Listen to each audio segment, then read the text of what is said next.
Hey, Dr. J. Hope you're doing well. So yeah, this book was actually a very interesting read.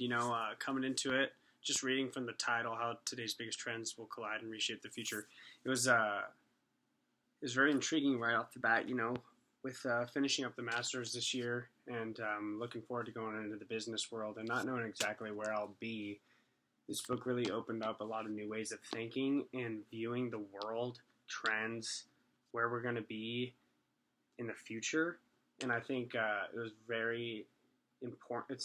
It's very important, but also just sets me up to know different things that I wouldn't have thought about in a business perspective in the future. So, kind of like some of the main points and things that I gathered from this book that I think really resonated well with me was a few things. Obviously, this book was really about what might be coming in the future. And what was really interesting that I had no idea was he was talking about the new birthplace of the next industrial revolution, and that was in sub-Saharan Africa.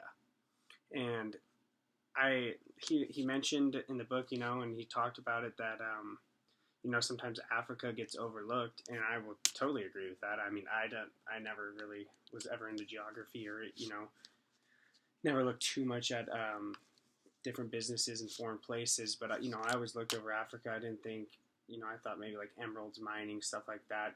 They have resources that were kind of valuable, but nothing crazy.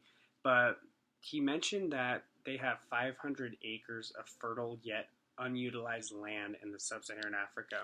So in the next, by 2030, like that's there's so many possibilities that Africa is going to be able to do, not only with using that land to produce food, but so many jobs, so many resources.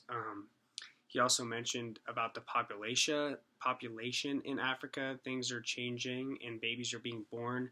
One statistic that was like mind-blowing for me was he was talking every one child born in the U.S., 4.4 are born in China, 6.5 are born in India, and for every one child born in the U.S., 10.2 are born in Africa. So that fact alone was just really mind-blowing to me. So yeah, that was just kind of, that was a big part about this book was saying, like we're going to have to recognize Africa for all the things that it has, all the qualities, what's going to happen in the future. This population is going to be huge.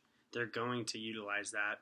And then also going along with that, the emerging market into China, from Africa, excuse me. So they were, in the book it was talking about like lateral thinking. That was key.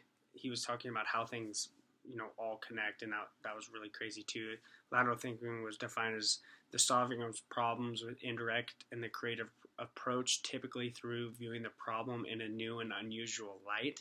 So I really thought that was a great emphasis that he did, talking about, how everything connects. Like, okay, a lot of people are being born in Africa. The brands are going to be more exposed there. There's going to be new jobs. We're not going to be able to ignore them anymore because they're going to explode, and we need to recognize that. And from a business perspective, if I'm ever trying to get into some big global, business, realizing that and understanding how that in the future, this is going to be something very important and something that I can utilize is going to be great. And especially in the economy. So in U.S. and Europe were the most important economies in the world for 200 years.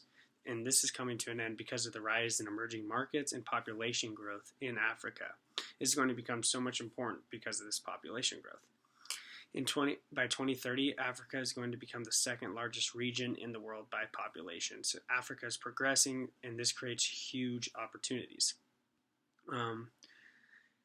So yeah, another important part about Africa was the, promote an agricultural development that's going to create jobs. Like I said, the richer they get from more population, the more the market's going to grow. Okay, so that was a lot about Africa, but it was really important and it was like really, kind of crazy just to hear about all that. But just some more big facts and stuff that I learned. One thing that really resonated and was interesting to see was he talked in his book about immigrants. And, in our country, there's a lot of people, who think, oh, immigrants are coming, they're taking our jobs, they're just not helping out with our economy, stuff like that. I was never really educated on that. I kind of had rough just thoughts and feelings, but I don't pay too much attention to politics or try not to get too much involved with that. But like after reading this book, I like understand the importance of having these immigrants, which was crazy too. So most immigrants that come in, they're either like really low level skilled or some high level skilled, but it's not really in the middle. So most locals have intermediate skills. Immigrants make a contribution to the budget. They pay in their taxes. People and companies are moving to create jobs. So companies will invest in other places, go to foreign places to get that cheaper labor work too. And these immigrants are helping with that. And then there are a few countries in the world. This was like really made sense. There was a few countries in the world that attract that best and brightest people and get those people to come to their country, and also finding want for labor and not so great jobs. Most people in America, they're not seeking those, window washing, those lower jobs that people kind of look down on. And this is a benefit that the United States has. These types of opportunities to help grow our economy. And better economy helps Americans have better quality of living. So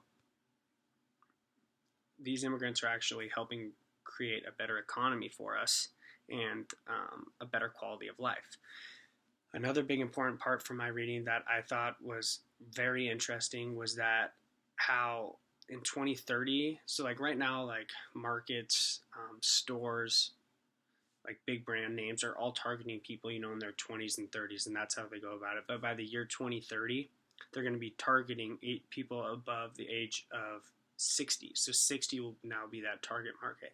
And in the book, it was saying it was something along the lines of, like brands didn't want to be involved targeting those older people because it ruins or it might damage their image or something like that. But this book just shows how it like lays out in the book how important it is for those companies. Like if they want to, be successful in the future, they're going to have to use that lateral thinking. They're going to have to connect the dots, and they're going to have to realize that these people above the age 60 by the year 2030, that's going to be the big target market. They gave examples which were pretty great about, like people are living longer than they used to.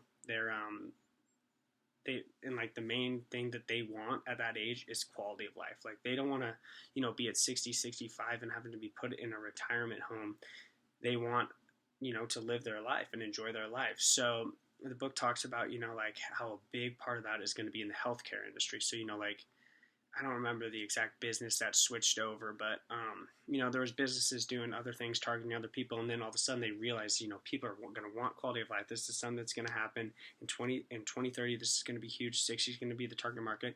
And they started going more into the healthcare industry and what can produce a better quality of life for people, because that's what those people are going to spend their money on. That's what they're going to seek to achieve, is that higher quality of life. So that was a big kind of crazy thing that I didn't know about, but it was a very important topic in his book. It's for seeing companies change their line of business and what's going to be successful in the future. Like I said, they gave like examples of the MRI, but they were really talking about robotics. Like they were even given examples of, people like having robots be able to like carry your groceries for you, just making life easier. And, I kind of have mixed feelings about that. I'm sure you've seen the movie iRobot or something.